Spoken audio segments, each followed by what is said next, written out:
So good morning. My name is Pam Tesora. I'm with the Cranberry Country Chamber of Commerce. Valerie Glynn, our CEO, was unable to attend this morning's event, but I want to welcome you to the Cranberry Country Chamber of Commerce Rockland Trust sponsored speaker series. And I'm going to turn it over to Itamar to introduce our speaker today. There you go. Good morning, everybody. Thank you for coming. Good morning. I'm not going to give Jeff a very long introduction. Jeff and I have known each other for probably about 10 or 11 years. He's been an estate planning attorney for all the time that I've known him. We have had the opportunity to service a few customers together. So I've seen him work, firsthand. He's very knowledgeable. I've seen this presentation a few years ago, and I think you're all going to be happy that you came here today, and you will leave with a wealth of information. So, Jeff, I'll let you take it over. Okay, thank you, Itamar. Thank you to the Chamber for having me. Always a pleasure to get out there and educate people. So what I'm going to do now is I'm going to share my screen. I have a slideshow. So let's just make sure we can get that running. Of course, the slideshow always comes to, all right. So, I apologize. It's been a little while since I've done it on the computer, so hopefully I'm not too rusty. Good morning, everyone. Thank you so much for virtually coming to the meeting today. My name is Jeff Lally. I'm the owner and an attorney with the Hub Law Group. We are located in Hingham. We also have an office in Westboro, and we do travel to people as well. A little bit quickly about the firm. The Hub Law Group has been around about 10 years. I started it. One of the core and fundamental areas and ideas of the firm is this educational component. That's why I like to do presentations virtually or in person and really educate people on estate planning. It's an area where there's a lot of information out there, a lot of good information, a lot of not so good information. So we really want to kind of weed out what you need to know. In particular, too, a lot of it is very sensitive to situations and state specific. Okay, so we see that a lot of times things that maybe work better in California don't really work in Massachusetts. So we keep that open. Again, educational component to doing the presentations, also the way we actually take people through a process. We pride ourselves in our process and the way it works. And that's why everything we also do is flat fees. So someone knows what something costs when they come to us, because I never want someone to say, should I call Jeff? Should I not call Jeff? I have a question, call me. I'd rather answer a quick question than have it turn into a whole huge mess. So we really want that open communication. Full transparency is very important to us as well. So a little bit about me. I've been doing this 11 years. I've been an attorney.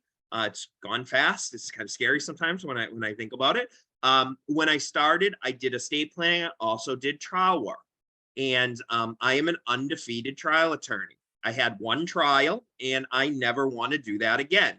And I tell people the reason is I became a lawyer to help people. And yeah, there was a winner and there was a loser, but no one really was helped, and it just got really messy. And it's a little cliche, but I really did want to help people, and that's why I do this. So I've found over time that estate planning gives me that opportunity, specifically when I work with business owners as well.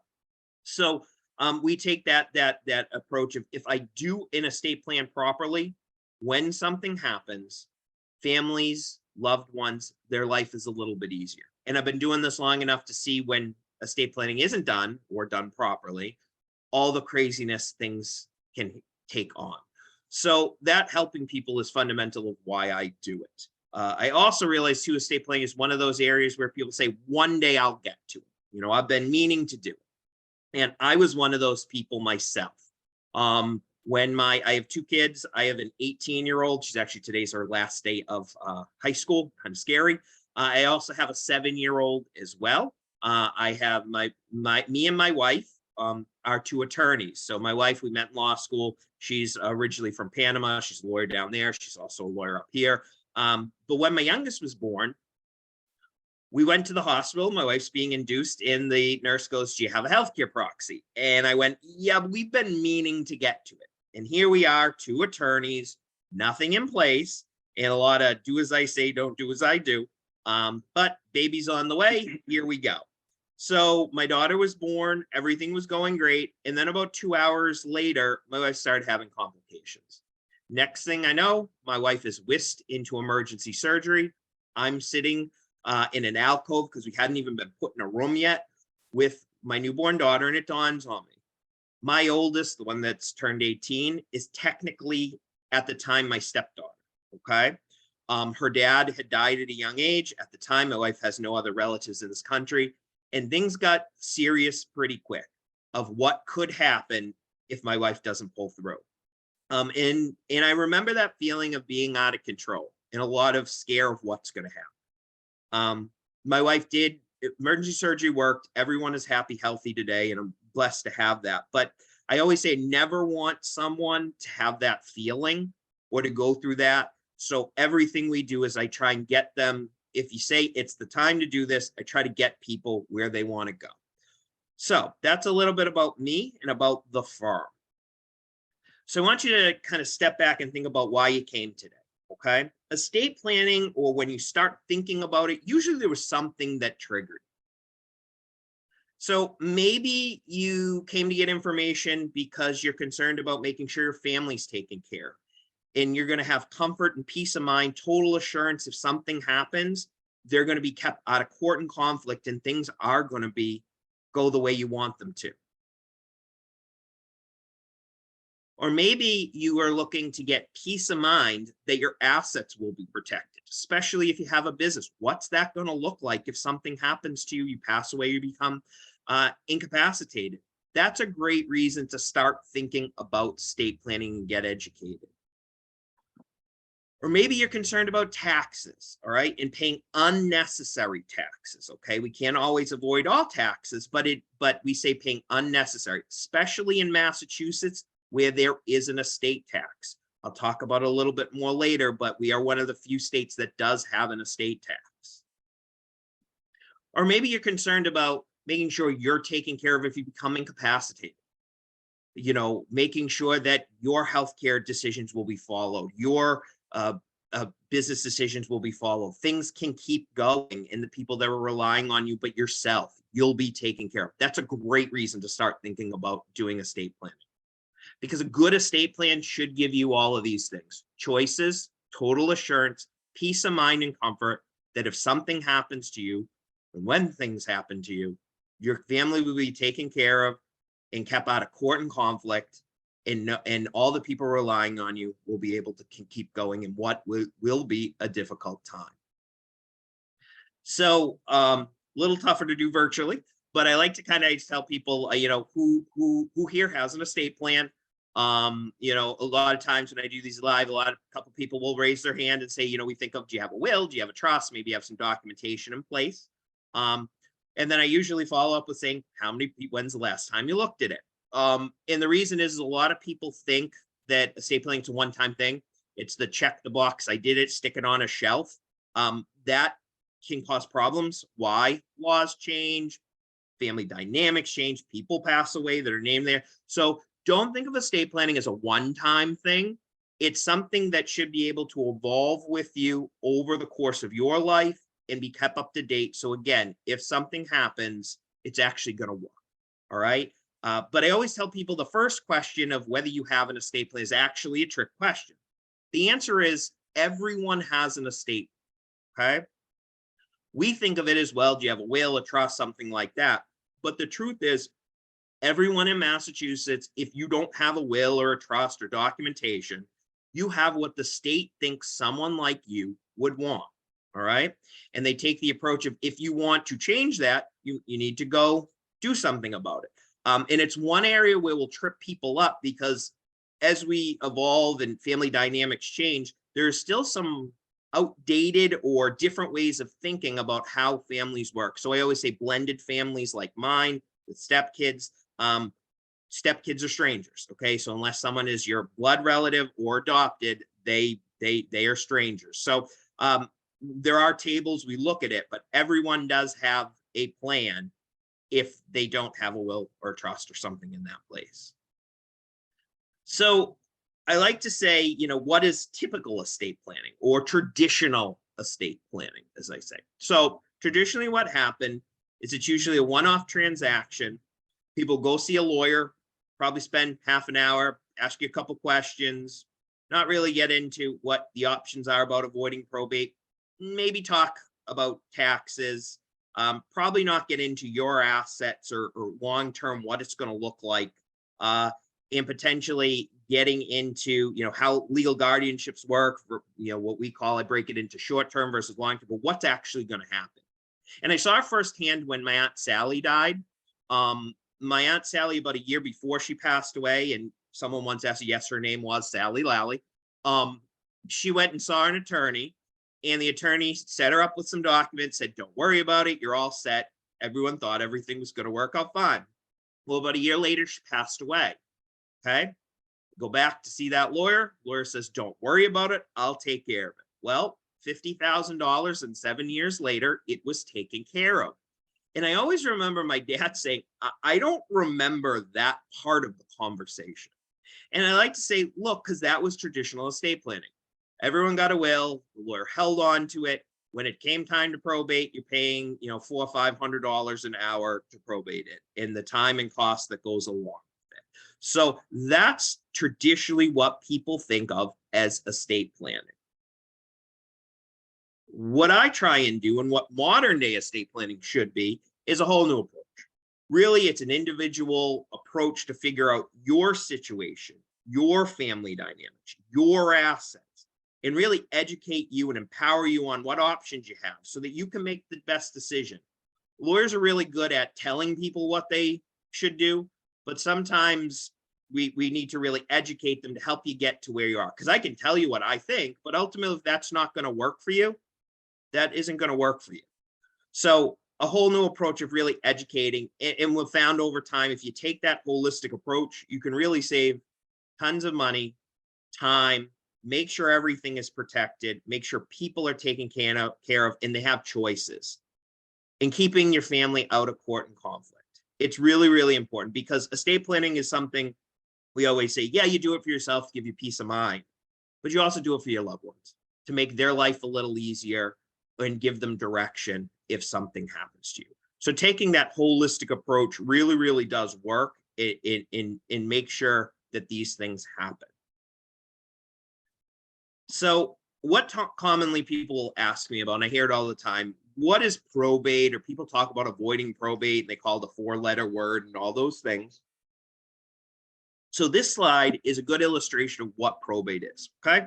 So the whole point of probate is when you pass away to put the world on notice that someone has died, okay? We do that. Some people go so far as called a lawsuit against yourself. Why?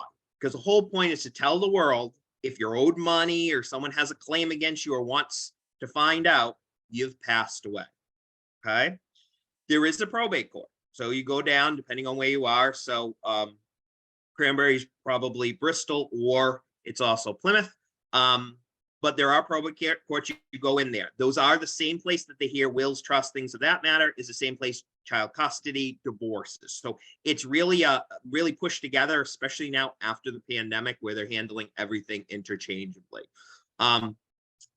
With that being said, so what you do is you go through and start what's called the probate process, okay? The probate process is something that you will go through even if you have a will, okay? That's a big misconception. I had a woman once come to me. I said, okay, we're going to have to probate, your mom's estate through the will. And she went, no. The lawyer said, this is the will that doesn't have to go through probate. And I said, yeah, there's no will that doesn't have to go through probate. So what ends up happening, if you do have a will or you don't, you end up filling out a bunch of paperwork and you start the probate process, okay? So people say, well, how long does probate take? It's a minimum of a year. Why? Because creditors have a year to present claims against you, okay? So we always say it's a year. This is something that really has changed after the pandemic, though. Things used to would say a year, things went through, things just take longer now. A couple weeks ago, I was down in Bristol. I went to go file a probate. Used to have before the pandemic, they used to have a separate window. You'd walk right up as a lawyer, you'd give them the paperwork, they'd say, go grab a cup of coffee, come back in an hour and I'll have everything ready for you. I went there a couple weeks ago, no separate window, walked up, finally got it accepted. They said, great, we'll let you know, we'll email you. 2 days later, they email me and say, yep, everything looks good. We'll send you that paperwork in 4 to 6 weeks. So things just take longer now. A lot of people left the court system. So now, unfortunately, people just don't know. And they're trying to be educated on the job. So things do take a lot longer now. So we do have the process as you start going through it. People will say, well, okay, well, like through that process, well, who's in control? Because really the whole point of probate in the first step is getting what's called a power of appointment, or having a personal representative, used to be called an executor, being able to do stuff. And the answer is, till you're waiting till that point, nothing can be done. Okay, you can't sell a house, you can't access bank accounts, you can't do any of those things. And a lot of people say, well, who's in control? And also, the truth is, of things like the house, whoever's got the keys is really in control. Cops won't get involved, no one's going to get involved, but you're waiting through that process. And there are costs to that, because if there is a house, you still have to pay the taxes, you still have to pay the mortgage, they can foreclose on an estate, and you still got to keep the heat on, because the pipes will burst in Massachusetts. So there are carrying costs. Now you can be reimbursed, but again, someone's got to pay out of pocket till you get to a point where you can actually access money. In a business situation, you can think of how tough that can be if we're waiting to get powers to actually access money in a business or be able to make decisions. It can get really scary and frustrating, especially if you have employees. So that's the overall probate process. The other thing too to keep in mind is it is a public process, okay? So this is Jackie Kennedy Onassis's will. Why do I have it? Well, she went through probate. So it is completely transparent, open system. A lot of the celebrity stories we have, the reason we have them is because they went through probate and it's a public matter. Something like Prince paid $180 million in estate tax. So there's great stories like he had nothing. So you see a lot of these type stories and hear what happened. It's because it's a public process. There was a time that you had to go down to the probate court and pull the file and look at it. Now you can do it from the comfort of your home. So that does allow all creditors to make claims, or even your nosy neighbor to see what's going on. It's all accessible online now. So that's something to keep in mind, is it is a public process. The other thing I tell people is judges don't have, or magistrates don't have, discretion in probate. What I mean is, even if they know to flat out give an inheritance to someone, it would hurt them and be detrimental to them, they can't do anything about it. So if you have, maybe a person who's, children under 18 can't inherit, I'll talk a little bit more in detail about that in a minute. But if you have, let's say, a child who isn't best with money, the judge can't step in and say, well, look, I don't think at 18 you should be getting, $1 million. Or if they have a drug issue, again, they cannot step in and say, we don't think you should get it. That's actually what happened to Whitney Houston. Whitney Houston just had a will.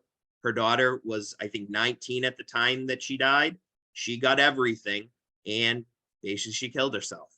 So you have to be aware of that. The other thing too is, again, if a beneficiary is about to be sued by a creditor, is about to be or is going through divorce, again, the judge has no discretion. It just has to go to that person with no protections in place.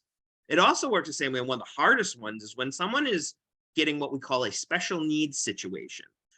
That's a situation where maybe they're getting a government benefit. Maybe they're on mass health due to health issues, or or just their whole situation, or maybe they're on a Section 8 voucher given their life situation. So if those people inherit outright, it can actually have detrimental effects on their benefits. And a lot of times you say it's not the person that inherits $4 million. It's the person that inherits small amounts. So I had a woman come to me once who her uncle Meaningwell left her $50,000. The problem was she was on Mass Health. Her medical bills were about $6,000 a month. And she inherits the $50,000. She's kicked off her Mass Health. She had to spend through that $50,000. The problem is once that runs out, she has to reapply. That took 8 months to get back on Mass Health. And it was a hard process to make sure she got money and how she was going to pay for actually her medical care. So again, the judges just don't have discretion in probate. So the other thing to keep in mind, I mentioned, is children under 18 can inherit. Okay. So what that means is children, if you're under 18 and you're through probate, you leave stuff to children, whether that's in a will or beneficiary, them listed as beneficiaries.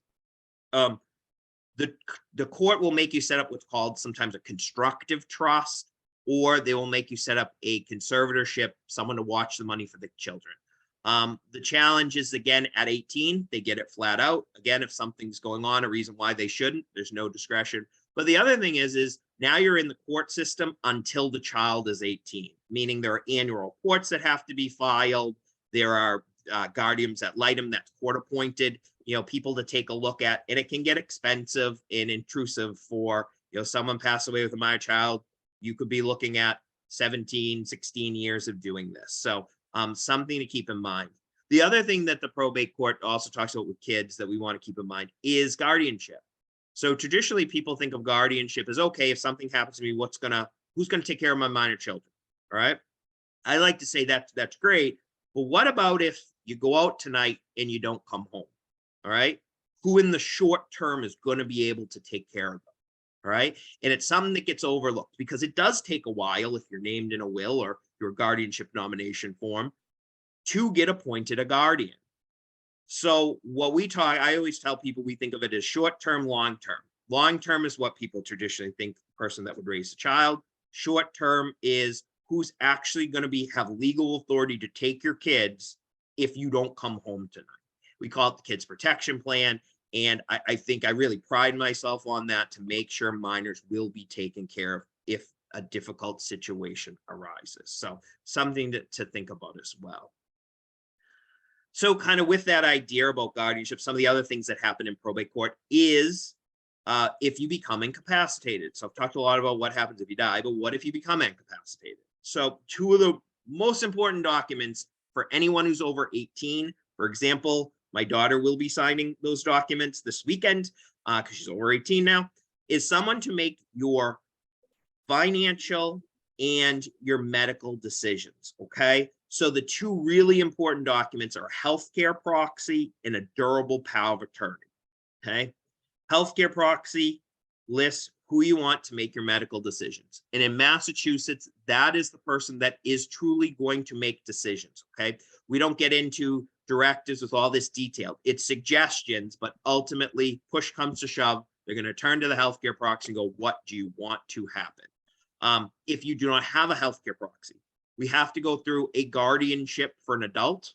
Guardianship is not just for children. It can also be done for adults. And it is a process. And a lot of times, a lot of people have good intentions, but if people are arguing, they've got a problem. The most, still one of the craziest scenarios is the Terri Schiavo case.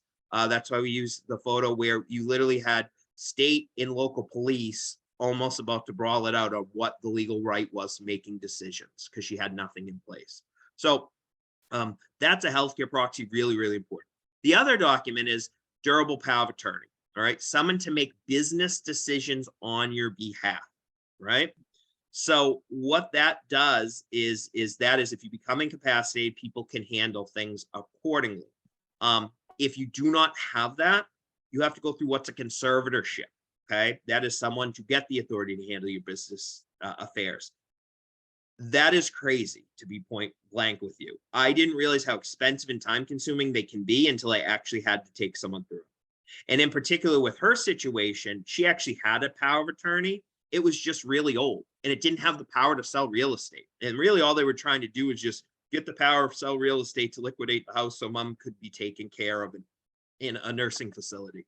But because it was outdated, because it didn't have the right language, she wasn't able to use it. In particularly, one of the things and concerns we want to think about too is if you own a business, okay, do we have the right business language in a durable power of attorney? You need certain specific language, because if you become incapacitated, you want to make sure someone can continue to do business. I had a gentleman who's a good friend and a client of mine, had a heart attack about 2 years ago. And he was down and out for a while. And he thankfully had a power of attorney with the right things, had the right systems in place, that it continued. And after it was all said, he went, wow, I'm actually surprised how the business was able to carry on with the right plan in place. So we want to make sure, if you are a business owner, that the language is specific in a lot of these documents, but in particular, a durable power of attorney. So what are some of the techniques that I see that don't always work so well? One is, I tell people, owning property jointly. So married couples typically own property together. That's okay. What ends up usually happening is, if someone passes away, the next person gets it. But what happens if both of you pass away? Okay. So because you can't put a beneficiary on any type of property, a lot of people say, well, okay, well, what I'll do is I'll just stick like a kid on it, or a nephew, or sometimes a brother, sister, something like that. So that way it'll avoid probate. The problem is people forget about the other way. Well, if you stick someone's name on it, they own it. Okay. What does that mean? Well, if they're getting sued, if they're getting divorced, if you need to refinance, they are involved in this entire process. And I've seen a couple situations where it can not work out, unforeseen consequence. In particular, one of the most extreme examples I had a woman, mom put the house in her daughter's name. Mom was 96 years old, in good health. Daughter was 73. She goes into a nursing home. Nursing home says, that's daughter's house. That's not mom's house. And it was a fight over what was going to happen. So that's the situation. Another thing that gets into things we want to can have unforeseen consequences is, I had another person who went and saw a lawyer. Lawyer didn't ask the right questions and says, great, we'll avoid this whole process of probate and everything by putting the name on your child. You have a 31-year-old, right? Yep, great. Let's put the house in your child's name. The problem is, he never followed up with, oh, is there any reason we wouldn't want to do that? Is the child on disability? Yes, he is. He has health issues. All of a sudden, now he owns a house, gets kicked off his medical benefits, and mom and dad's house is now, what are we doing? How are we paying for things? So we want to be careful. With good intentions can lead to some bad stuff when we think about putting people's names on deeds. The other thing works with designating beneficiaries. So designating beneficiaries is good, okay? What it is, if you designate your beneficiaries, you do avoid probate, okay? It is outright. The challenge is, people will sometimes, though, leave things to kids, okay, and don't understand, if you leave it directly to children, they're underage, you're actually pushing it back into probate because they can't inherit, or they're not making sure it all lines up, okay? So maybe they haven't taken a look at the beneficiaries in a while, of how's it all going to work, or they'll want the beneficiaries, they'll have it listed out in the beneficiaries one way, but when we actually get to the will, it says it's a completely different way. And what'll end up happening is, the beneficiaries are ultimately where everything is going to go, okay? If you say it in a will, the beneficiaries trump the will, all right? So that's kind of the other thing we say, signing will, not making sure it works out. So I had an example. I had a woman who came to me, actually started with another attorney. I inherited the case because he retired, and she was probating her friend's estate. The friend had been sick with cancer for a year. This woman had lived with her, taking care of her. And her friend had listed out in the will that about $100,000 went to a couple nieces and nephews, and then ultimately the gift of thank you for 10 years of taking care of me. I'd like you to have my house, right? Her only assets were the house, small bank account, but she did have an IRA worth $750,000, but that was going to niece, okay? When they started the process, and he says, don't worry, I'll help out. We'll make sure everything is equal, and we'll handle this accordingly. Well, next thing I know, through probate process, which only covers the house and the small bank account, niece nowhere to be found. Doesn't want to answer anything, can't find her, isn't responding. Well, that woman had to satisfy the gifts first, because they come first. What comes first goes first. And then when it was left, she had to sell the house to satisfy the gifts. She also had an estate tax as well that had to get paid. And the way they would recover it is through the niece, long gone. All right. And actually, you know, I remember when it was all said, and she looks at me, she says, should I go after her? And I said, well, she lived in Florida. She owes you about 20 grand. You want to do it? And she just went, I'm exhausted. And she walked away. So I don't think any lawyer had ever said, look, you just, you know, a lot of your assets, the bulk of your wealth is going to go in one direction. And this other woman as executor is going to actually have to take care of all this other stuff. So that's how we say designation, kind of going again with the will, same way, not making sure it all lines up, in particular with the will, with minor children, not listing, just thinking long-term guardians, not realizing, again, short-term, what's going to happen till we get around to actually probating that will. The last section, or the last thing technique I see, and occasionally we still see it, is relying on trust schedules. What that is people used to put on the back page of trust, it would say like, you know, 25% to this person, 50% to this person, 25% to this person. And attorneys would say, great, keep that separate. That way you can change it whenever you want. It's great. People lose them. So I've had people come in with where I say it references Schedule A, and I'll say, where's Schedule A? And they'll go, yeah, I don't know. And I've had a couple of clients get into major battles, especially if it isn't as clear as they die without a spouse and no kids, who's actually owning this stuff. So we want to be careful of that. That's an older technique that still can come back and hurt people. Because the idea is if you have the documents, you want to make sure everything is together and you can find everything. So I talked a lot about things that, you know, potentially could go wrong or things and how they work.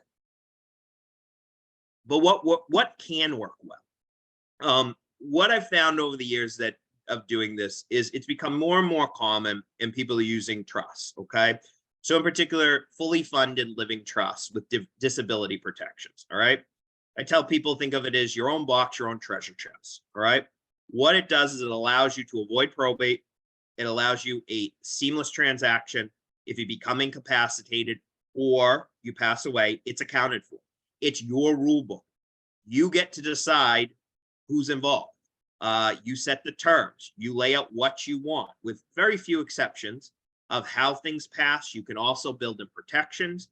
You can also account for businesses of who can have access to things to make sure the business continues to run. So the people that are relying on you, your employees, your family, that they're going to be able to do what needs to be done to leverage your business. So they tend to work really well, avoiding probate, potentially avoiding some taxes, and doing things like that. The key to them and the secret sauce that makes this work is they have to be what's called fully funded. What that means is assets actually have to be transferred to the trust. I see it all the time when people come in and I'll with these pretty binders and a lot of pretty documents, and I say, great, what's actually in the trust? And we realize nothing has been put in the trust, or maybe just the property was put in the trust, but they never got around in their stereo instructions in the back saying, well, did the lawyer ever go over to you all the other things and how it works and how you have to do it? No. And the reason is that's not the practice of law. That's just the way it is. So hopefully people take care of the real estate, but again, they would have said, you know, it's up to you to change it. So I always tell people that I pride myself saying, look, we do it both ways. We educate people on the things they need to do. And if at the end of the day, they're too busy, we will actually do it for you. But the whole point is, if you take the time to do a trust, we want it to actually work for you. Okay. And in particular with the business, we want to make sure it has the right things in place to make sure, again, it's going to be able to work for you as well. So you make sure you're protecting your family, you make sure you're protecting your workers, you make sure you're protecting yourself, because a trust also, if you become incapacitated, can help in that situation too, handle these things. So it can do a lot of great things. And ultimately, it's what most people, when you sit down and you say, well, what do you want? How do you want it to work out?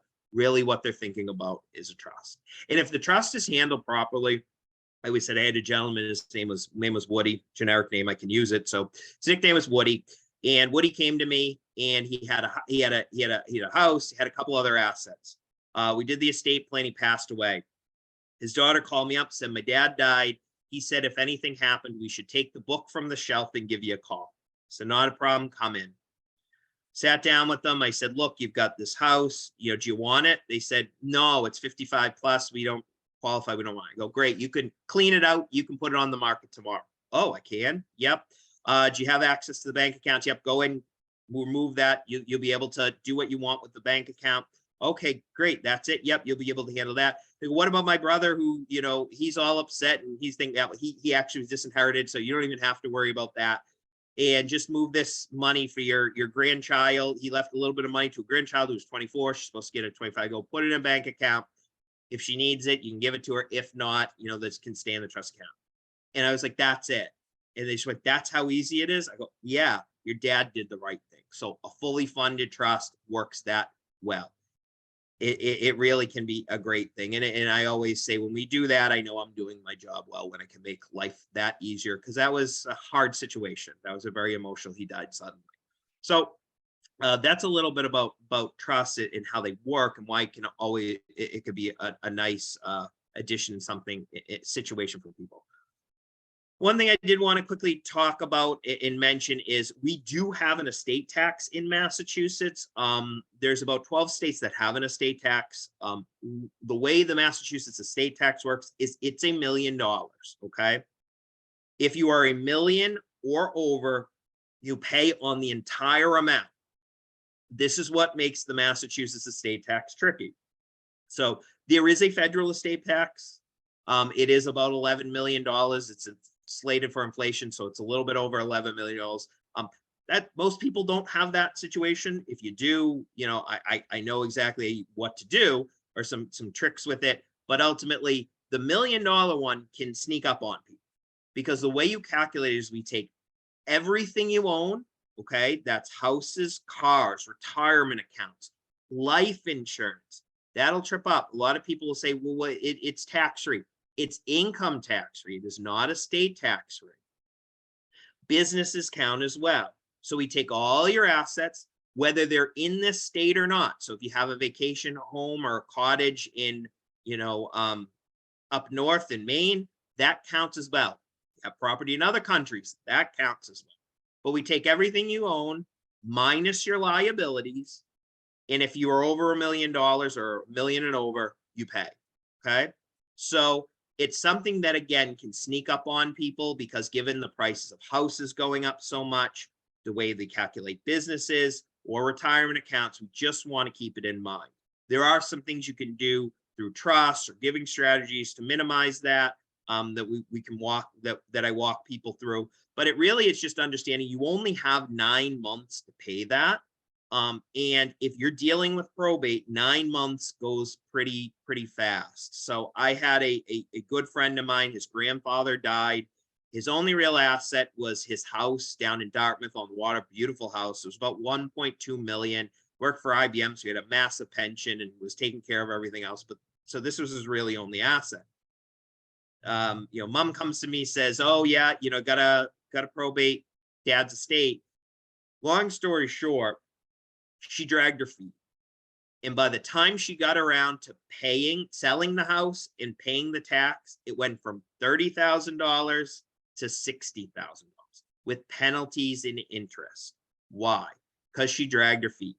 So the challenge was as well, there's an extra $30,000 you just cost the estate. As the personal representative or executor, you're on the hook for that.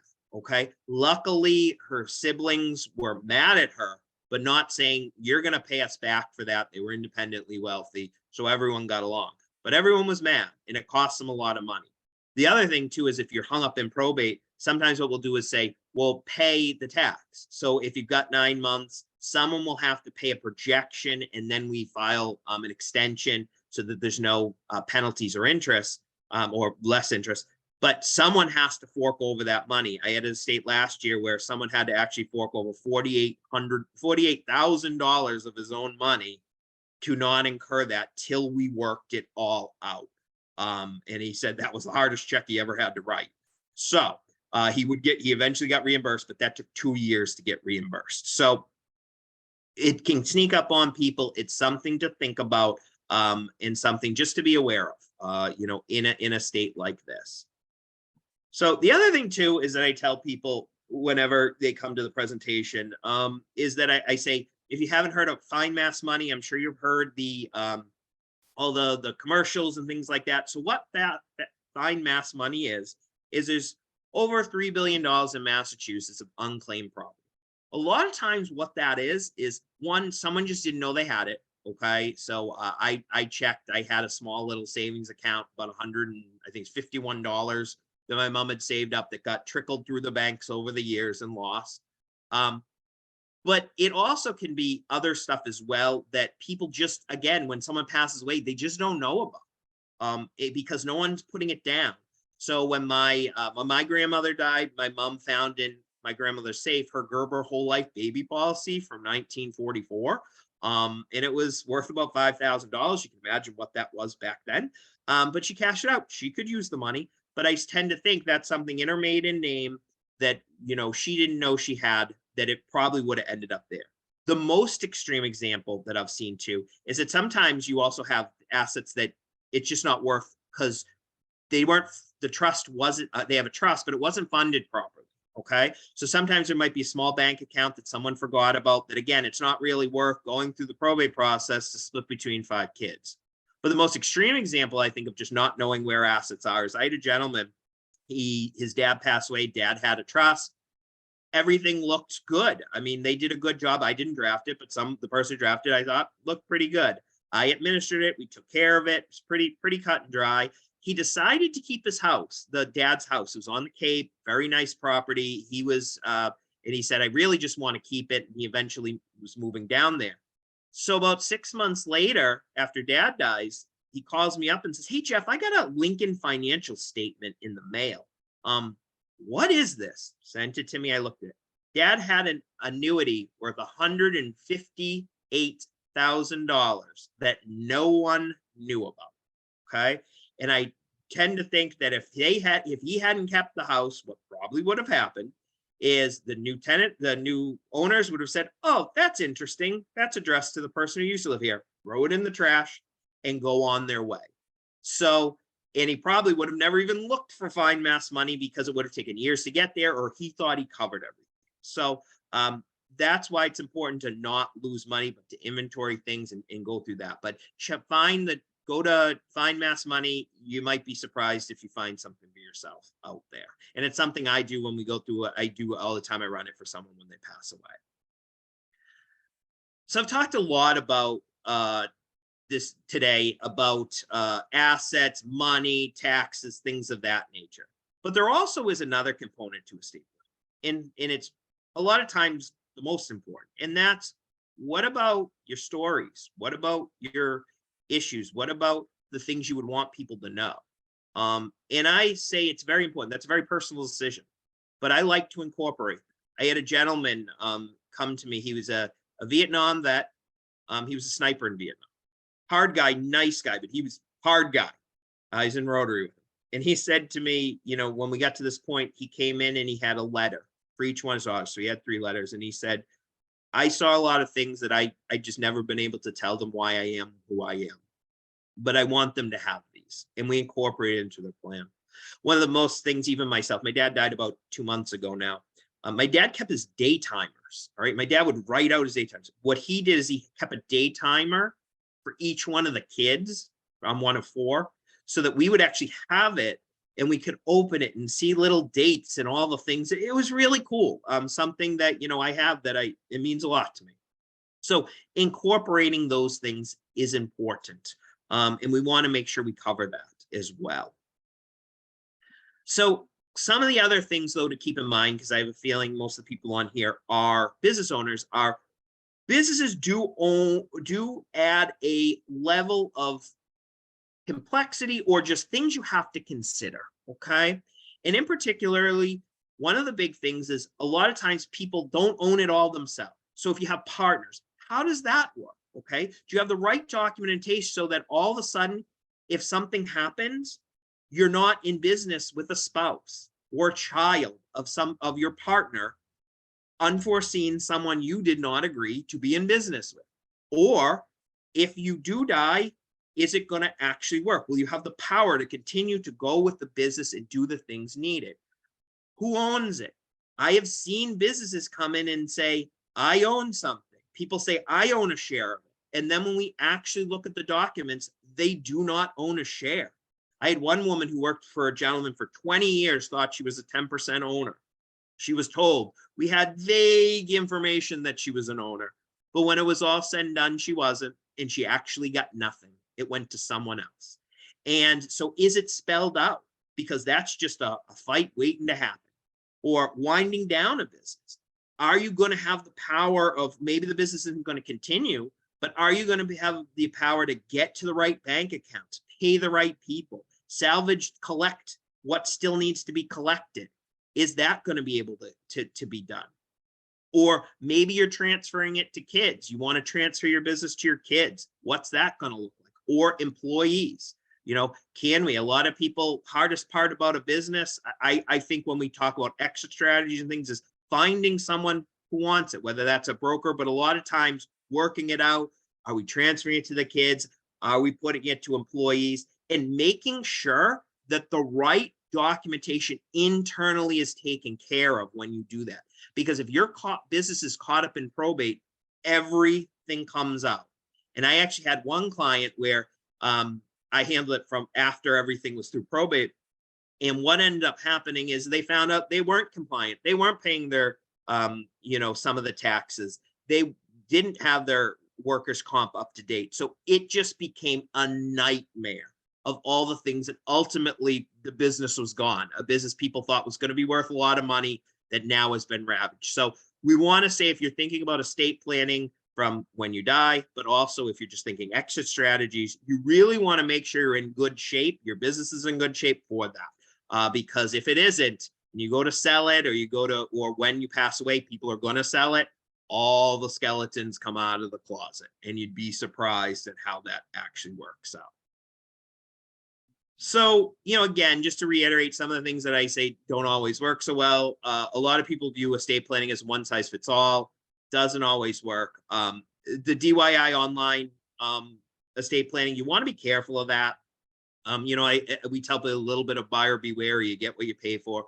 I have seen legal Zoom wills not be valid. I've seen people execute documents the wrong way. I had one woman who didn't even sign her will. She had the witness sign, but not her.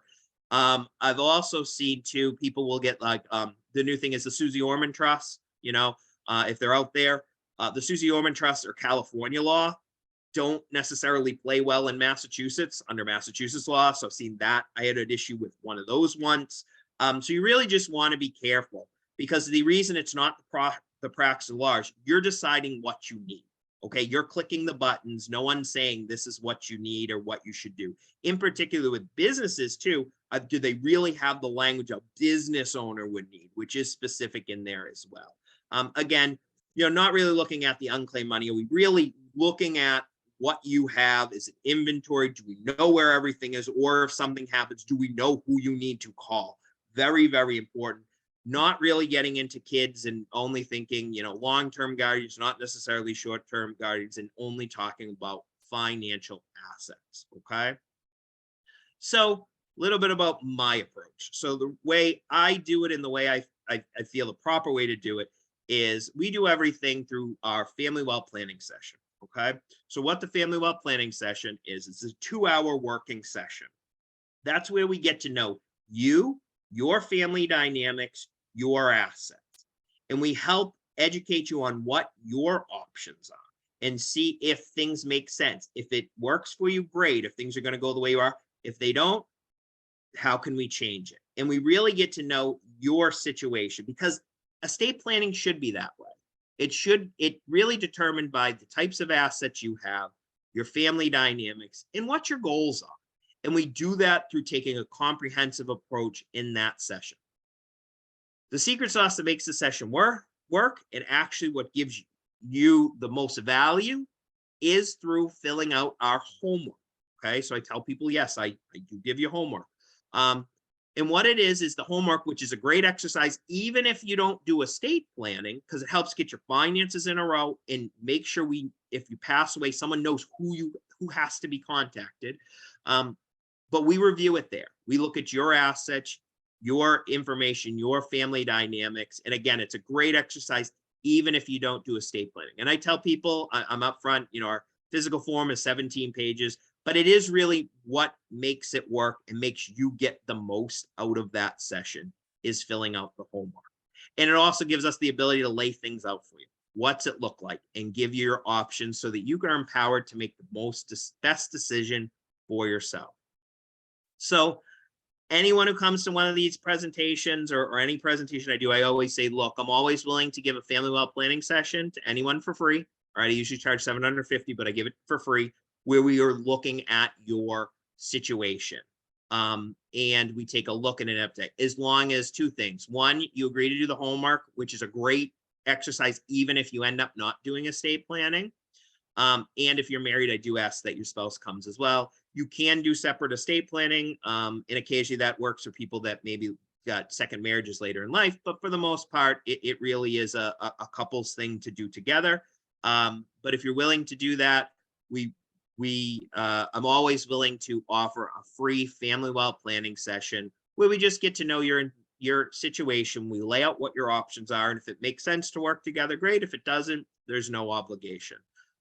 So thank you so much for everyone. I don't know, Itamar, can we take questions or anything like that? I don't know how this technically works, but this is my absolutely, yeah, absolutely. Okay, good. So if people want to, this is my contact information. If anyone has to jump off, please feel free to reach out to me, and I'm happy to help in any way I can. But if people have questions, maybe we can handle that. So I admit I'm not 100% sure how to handle questions on here. I think the chat, correct? Jeff, does it make sense to put a business into a trust? Well, you don't put the business itself into a trust, you put the ownership into a trust per se. So I think that can get confusing for people. And what I say is I've had people say like, oh, cool, I'm going to put my business accounts into the trust. It doesn't work that way. No, I wasn't talking about I'm talking about the actual business itself. What do you do? You put it into it. How does that work? Yeah, so you transfer the interest into it. So like an LLC, if it's a member, the trust can become the member. Again, as long as the trust is set up right, because you do have to have certain things in there. It has to be a business qualifying trust. So you do it that way. If it's corporate shares, you can transfer your corporate shares in there. So you can do it. I've seen businesses that have like like an LLC that has multiple members, but their trusts are the members. So each person has their own member. So is that when you do that, is that a taxable event? No, there shouldn't be, because it's still a grantor trust. You've transferred ownership. So most of what I talked about, usually it's grantor type stuff, and there's things. So the aspects of that don't change. Nothing's up. You're still in control. Taxes, everything gets into, are you still in control?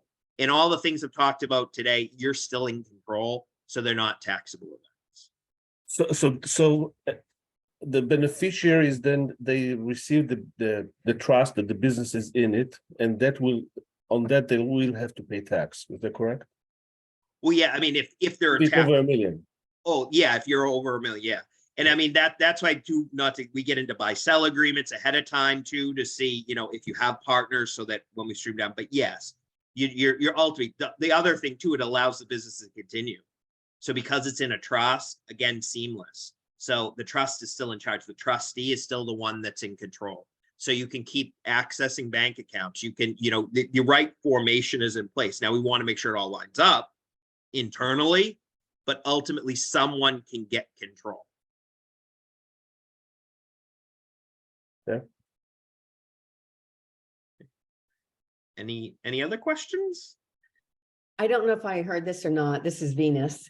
Do you guys also have a pour over will inside the trust as well? So we do. So pour over wills, or a woman the other day called it a sweeping will. I was like, oh, that's pretty good. You sweep it back in. Yeah. So what we do is a pour over will, I call the backup plan. It says that if someone passes away, if there's a couple of reasons I've ever used it. One, there's some asset we just forgot about that the person either bought it right before they died, or they just forgot it and never made it into the trust. It'll sweep it back or pour it back into the trust. Or I did have a woman get hit by a drunk driver. She was 100 years old. Everything was in a trust. However, the family wanted to sue. They needed to get medical records, so they needed to open up a probate. So that's the outside example. What we don't want, I actually had the gentleman who works with me, Neil, one of his friends came to us and said, when he was just talking to him over conversation, what's in your trust? And the gentleman said, well, I don't know. He asked his attorney who drafted it. And the attorney said, well, nothing, because we use the poor of a will to put everything into the trust. And I thought, this is a big estate too. That's crazy, because the only thing that's going to do is make a lot of fees for that attorney, because so it's a backup plan. We don't rely on it to get there. That thinking is not good, because you still then have to go through probate, all the expenses and all the craziness for something you've already drafted that should avoid all that. So the other thing, if you don't mind me asking more questions, you mentioned, and I have heard about it on the special needs trust. Yep. It's the trust, because you could put a special needs trust within your trust if Yep. someone has, and then you can monitor it. I'm making sure I understand this. This is clarity. Yeah, And no, for that's the okay. attorney. I'm not the attorney. I'm the attorney 101.